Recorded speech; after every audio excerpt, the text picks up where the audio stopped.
There's been a bit of an interesting change happening in the Metro Vancouver real estate market, a noticeable shift, you would say. And to help us get a better understanding of what is just going down around here, I've got with me a guy that's been tracking all of this for years. This is Josh Gordon. He is a senior analyst with Statistics Canada. I last talked to him about 2.5 years ago. At that time, I dragged you out from behind the desk. This time, he was very willing to chat with us. It's very good. So Josh, tell us, you've been watching the numbers around here, and today you guys dropped a bunch of data, specifically around renters. What's happening there? So what the data that we released today is showing is that over the last 2 years or so, in real terms, in inflation-adjusted terms, asking rents have fallen about 10 to 15% for 1 and 2 bedroom units. So what are we still talking about now for a 2-bedroom? What are the prices still hitting around? I think for a 2-bedroom, it's around $3,200. Right, and there's also a drop right across the board. 3 bedrooms, 2 bedrooms, single room, all of those seeing drops across the board. Yeah, there's been notable drops in each of those categories. What do you say is happening in the market that is prompted this? So we haven't done a careful causal analysis, so I wouldn't kind of say definitively one thing or another, but this is in the context of slowing population growth. There has been substantial amounts of new supply in recent years. The rate of completions from the CMHC data is quite strong, and the unemployment rate has increased modestly, which means that fewer people have jobs and incomes, and so they're potentially more likely to move back in with their parents or move in with roommates or something like that, which means that there's a bit less demand for rental space. Because when we last chatted, we were in the middle of the peak of all of this, hey? Yeah. That was March of 2023. That's right. Yeah. Rents peaked in Vancouver right around then, second or third quarter of 2023. And have declined since. And so if you moved in 2023 into a new place, maybe this could be a time that you could renegotiate your rent, possibly. Okay, all right, thank you so much, Josh Gordon. Yes. Always great to talk to you. So Josh gave us a sense of what this data means, but I want to go a bit deeper.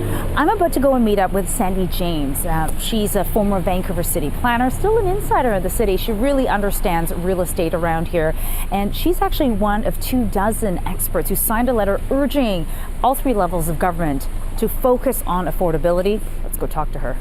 So Sandy, do you think this is the market correction that so many people have been waiting for, calling for, hoping for? Do you really think rents are dropping? Well, I mean, the data seems to suggest that. There's a bit of a reduction in Toronto and a bit of a reduction in Vancouver, but that median price that they are now saying is coming in still would require you to have a $100,000 salary if you were paying a third of your income to rent in Toronto. And in Vancouver, you would have to have $115,000 to $120,000 coming in salary if you're going to get an average apartment in Vancouver. When you see this drop, your take on it is that we're not even close to where we need to be. No, I don't think it's dramatic enough yet. Historically, when I was renting downtown, the rents were high, but everybody had the idea that salaries were still going to increase. And we're in an economy that's not doing that. What about those factors like the speculation and vacancy tax, the ban on foreign investment? What about those? I think it looks really nice, and I'm sure the politicians are going to tell you that the empty homes tax and also banning short-term rentals, I think that may have brought up a lot of housing to come. But, it's really nice to have that kind of legal policy. But the real important thing is for federal, municipal, and provincial governments to start thinking about affordable housing. And that means supporting nonprofit, to take a look at the cooperative housing model, which sounds scary, but it's really where everybody buys a share, moves into a building, they manage the building, and your rent is always part of your income, so that you are able to have discretionary income to do other things with your family or your kids or yourself. Some bureaucratic decisions were made by different governments to try to keep the development fulcrum going.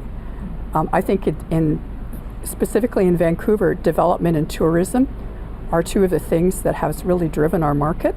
But we don't have the foreign buyers now, and we don't have the foreign investors as much.